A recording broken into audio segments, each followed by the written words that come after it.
Hello once again, Luiz Lima here. I'm in Florida, by the way. Somebody the other day just asked me. I am located in Central Florida.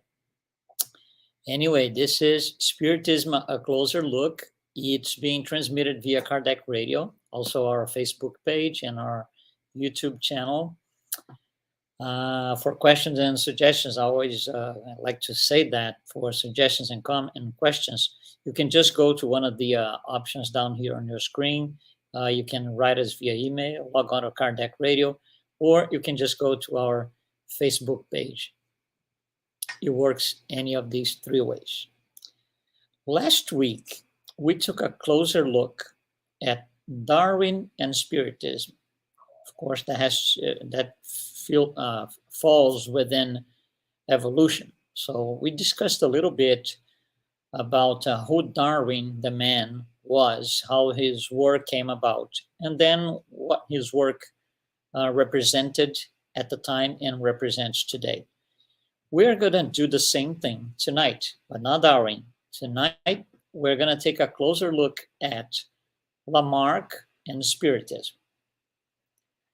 Okay, Lamarck. Who is Lamarck? We mentioned him last week when we were speaking about Darwin and Spiritism. He came to be, a pretty important figure in the making of Darwin's theory. So he was a French biologist, naturalist, academic. He was part of the National Academy of Science. In France. He was born in 1744, so that you can put him into the right timeline.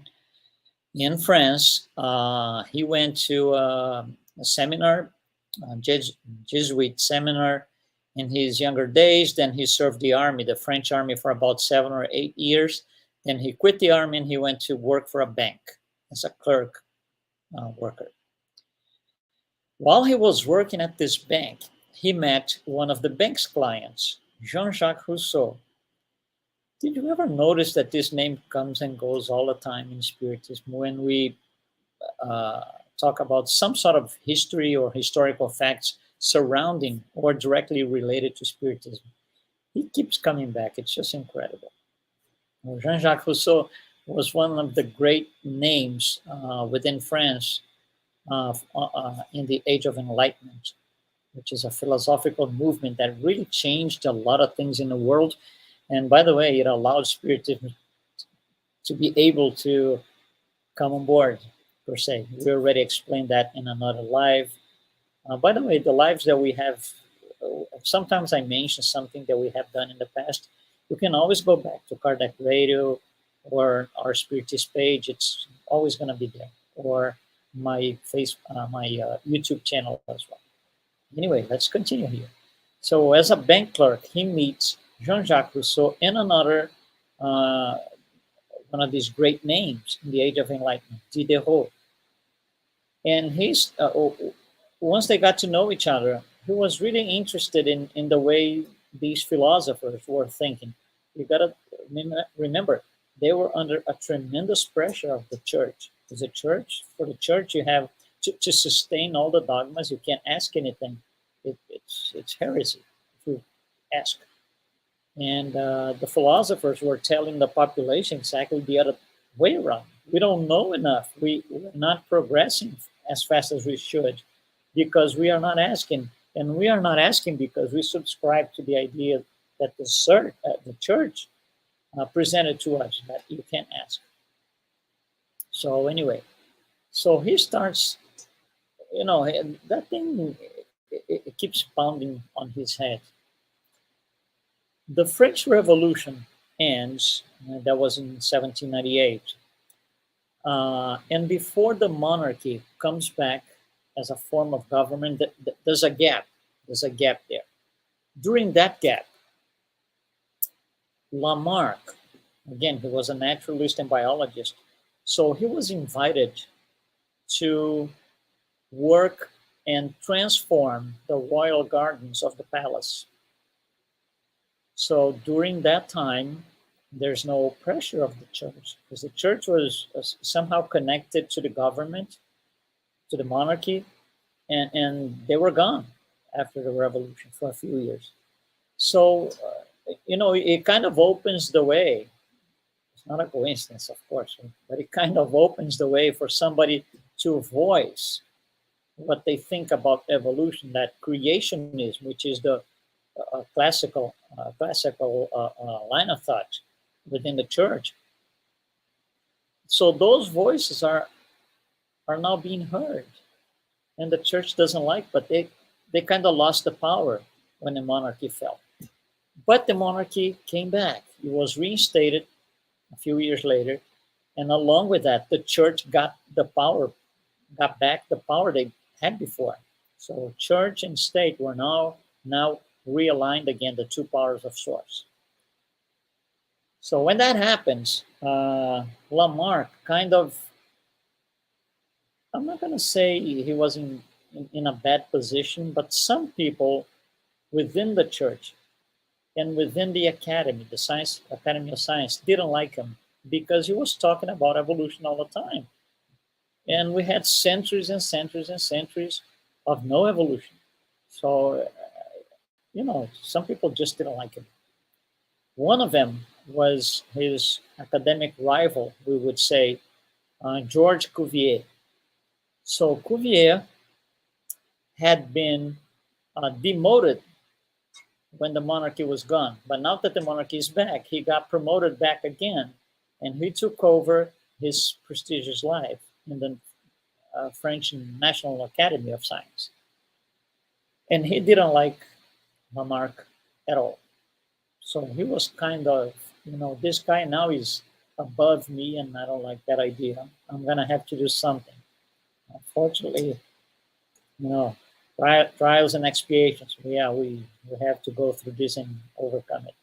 Regardless, in 1809, Lamarck writes a book about evolution. The book name is called Philosophie Zoologique. And it's the first ever book on, or article even, on evolution. First ever scientific book on evolution. In this book, there's a phrase that is very interesting for us Spiritists. This is what it says. Nature, in producing in succession every species of animals. Right? So there's evolution throughout the species. That's what he's saying. And beginning with the least perfect or simplest, to end her work with the most perfect.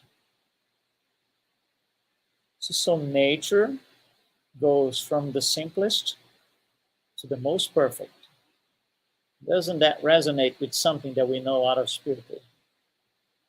Very interesting. The difference is, in Spiritism, we are talking about the spiritual side of things. He is talking about evolution as of the forms, physical form of the animals. But he is trying to explain how this, we're going to go through his theory in a second. He is trying to explain this evolutionary process of the form, that you might have something else.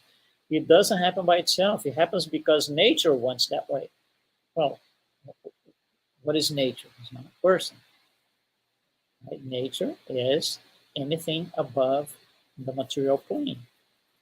So he throws this in the book and he says, as he goes along, nature had to complicate, he uses this word, complicate the structure of the animals. Complicate here, not in the sense of being difficult, but being more complex.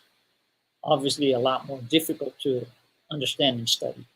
So this is what surrounds the arrival of his theory. In 1809, Darwin's theory comes on board on 1859, 50 years later. So Lamarck is 50 years ahead of Darwin.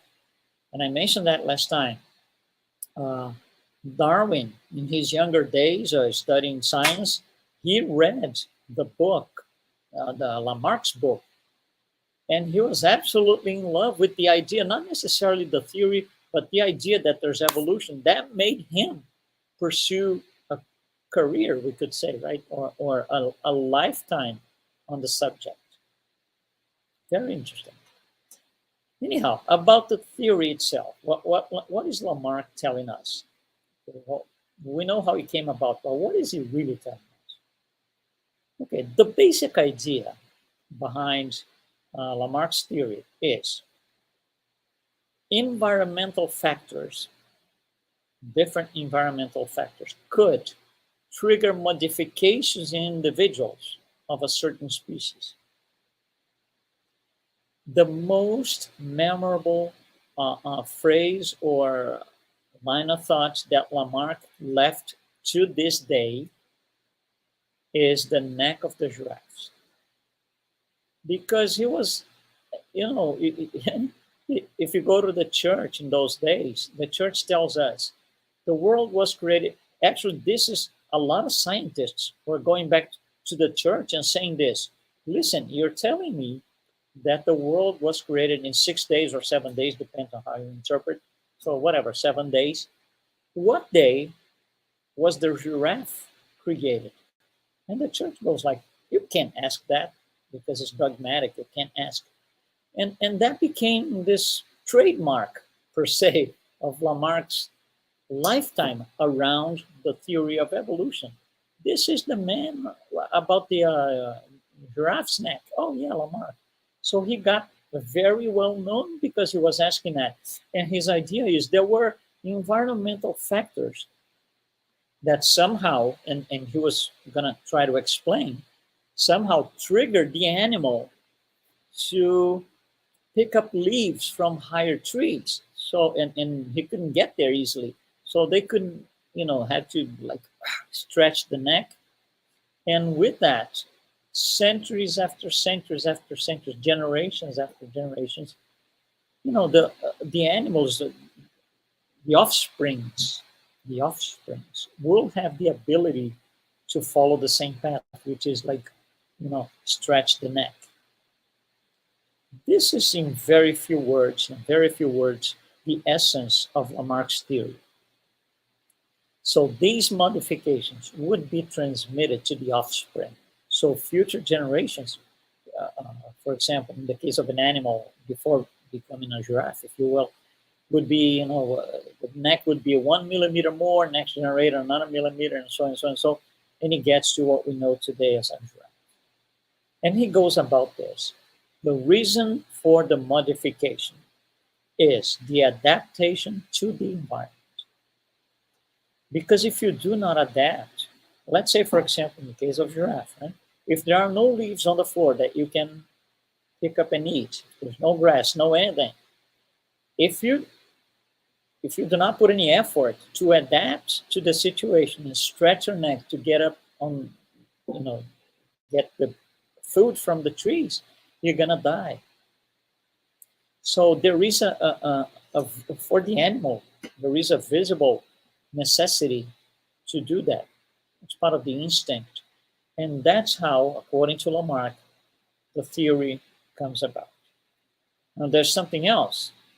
In order for a group of animals to adapt to environmental changes, they will have to cooperate with one another. If they compete, like Darwin suggested, they will mutually destroy themselves and they're not going to survive. So that's Lamarck in a few words. And then he starts working on the theory, drawing conclusions from these 2 or 3 very basic statements that I just gave you, which is the basic idea behind it. So he goes as far as saying, listen, there's something interesting here that he calls the law of use and disuse. So, for example, if the neck of the giraffe needs to be more used than, I don't know, the tail, for example, that's going to be developed more than the tail. That the animal is going to force it in, is going to make it happen because it's a law of use and disuse. For us humans, right, there's a lot of, I'm not going to say discussion, but a lot of talk about the molars that we Everybody used to have them. Now, not everybody has.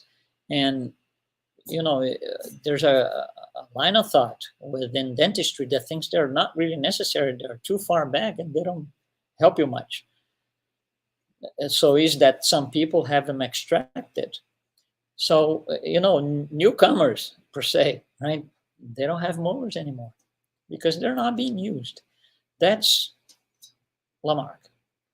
And then he had to explain, he couldn't finish his theory in life just as much as Darwin couldn't finish his. But he had to explain how this would be transmitted from one generation to the other because he was being challenged about that. You see, we have no Mendel, no genetics. That's unknown at the time. This is 1809. So he comes with an expression that he calls cellular memory. Cellular memory, which he couldn't explain at this time. But there's got to be something, because he's thinking about the physicality of the species. He's not considering anything more than the physical aspect of the whole process. So he goes as far as saying there's got to be somewhere a cellular memory. Spiritism explains in details what is the cellular memory. I'm going to bring it to you in a sec. We're just listing, we're just going through what Lamarck brought to us at the time. So for him, evolution was triggered by the necessity that these organisms had to acquire and pass along these adaptations that they had to undergo. So they would overcome a problem by adapting themselves.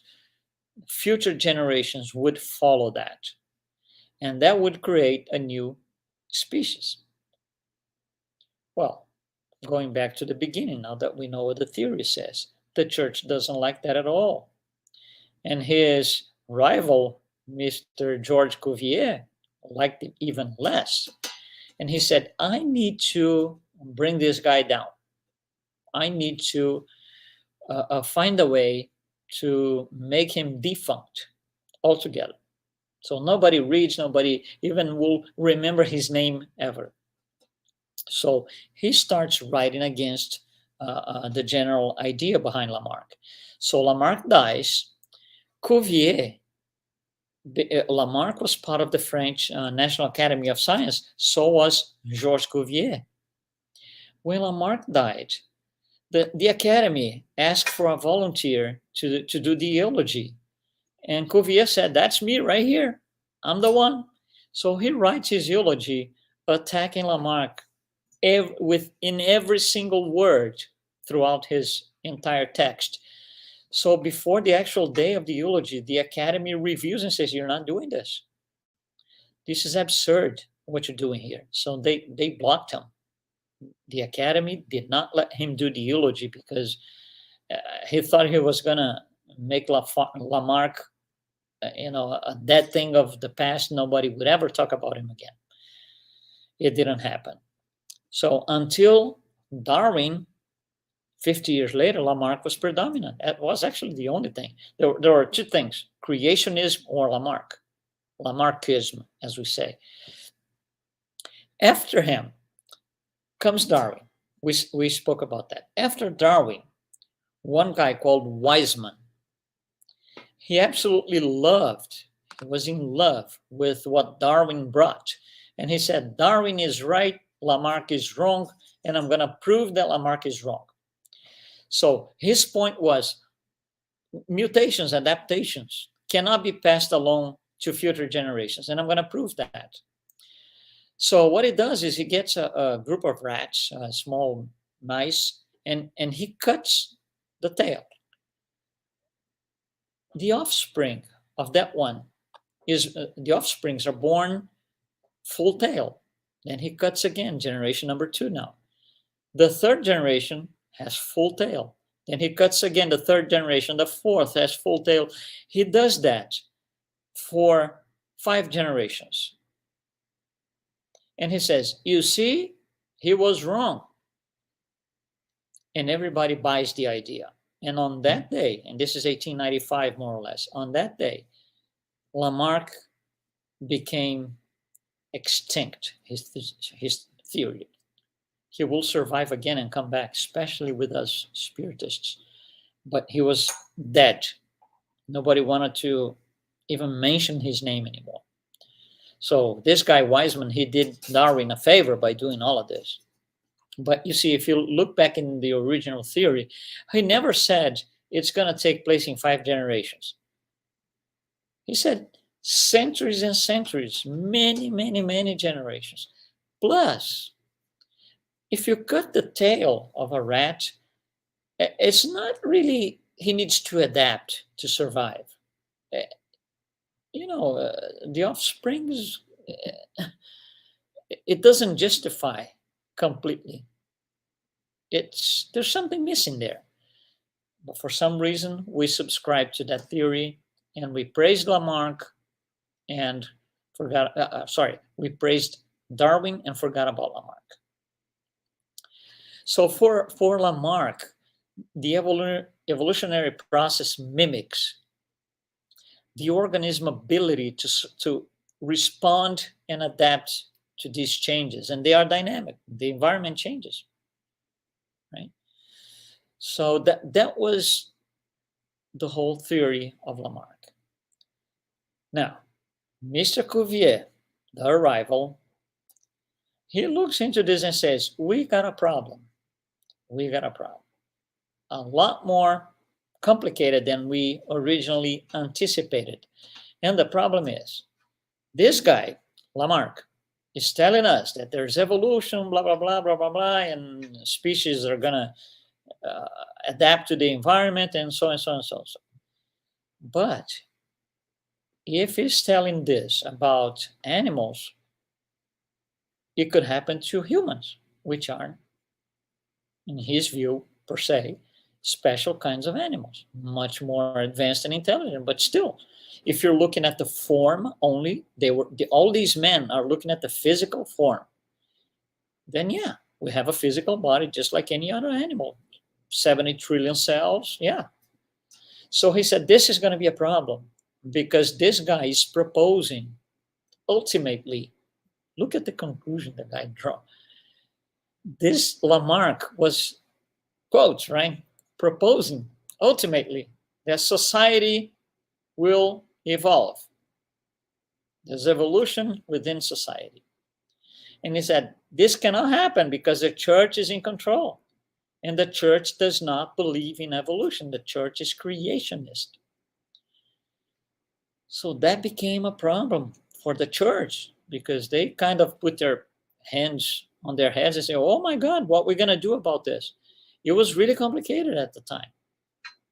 So that's why a lot of people who came after Lamarck's theory, especially after Darwin, they tried to make Lamarck's work to devalidate completely, to just make it dead. And they did for a number of years. But, we never, as a science itself, never stopped studying evolution, never stopped analyzing and revising these theories. With time, Darwin gets into trouble explaining certain things that don't make more sense, no sense anymore. But Lamarck has a better explanation. So Lamarck comes, returned from the dead.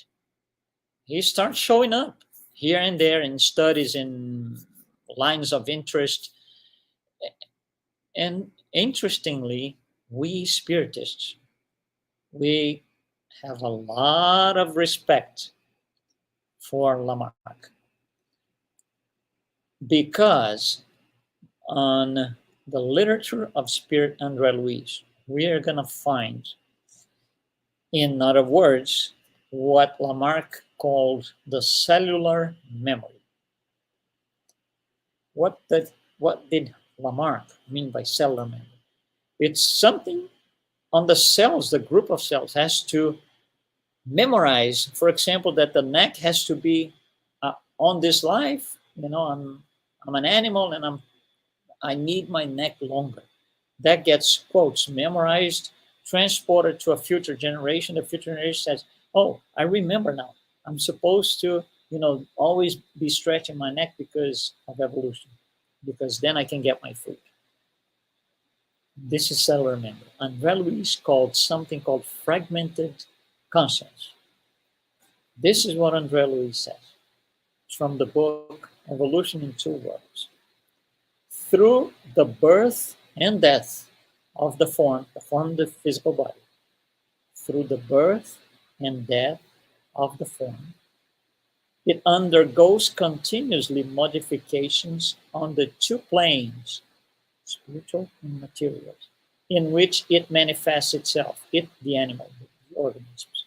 So the animals, the organisms, manifest themselves into the physical plane, and that's okay for Darwin, that's okay for Lamarck, and in the spiritual plane.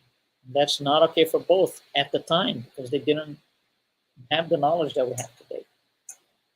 André Luiz continues. That is why many of the links of evolution have escaped the research of naturalists.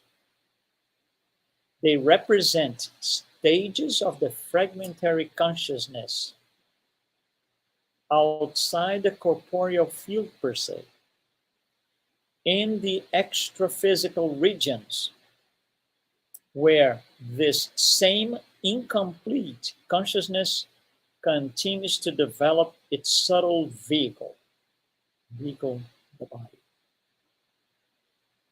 So what is André Luiz telling us? That the organisms, or the animals that we're studying, the organisms, they come in when they die on the other side of life, if you want to call it this way. They continue their evolution. It's not the physical body anymore because that doesn't exist, but the souls, of all of these organisms that are being considered here. That's exactly what Spiritism is all about, because we Spiritists, we do not study evolution of a species per se. Those are for the scientists. We study evolution of the intelligent principle. So the intelligent principle carries over those necessities and will implement in future generations what is necessary for that to take place and happen. And André Luiz tells us a little bit more. The entire neural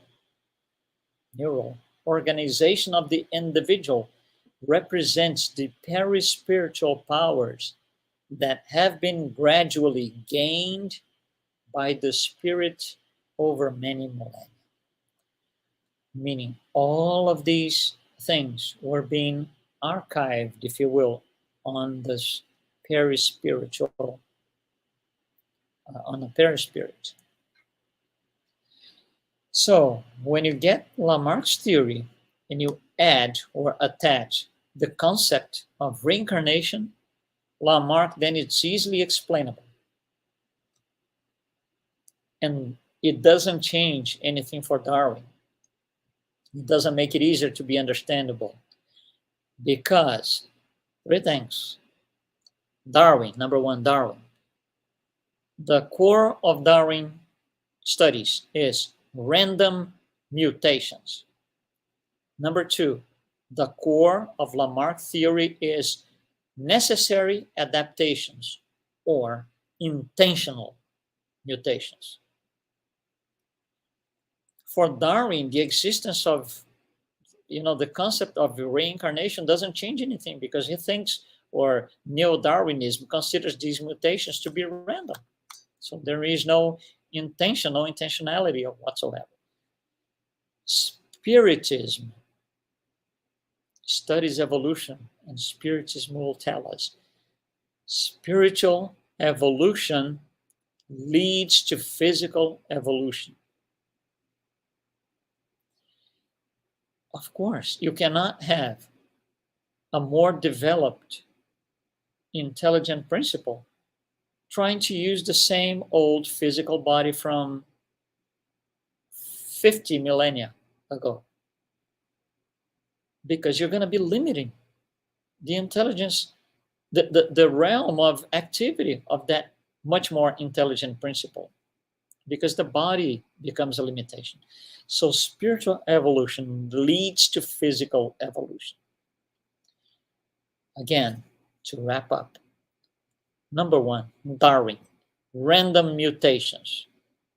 Number two, Lamarck, intentional mutations.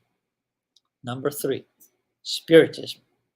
Spiritual evolution leads to physical evolution.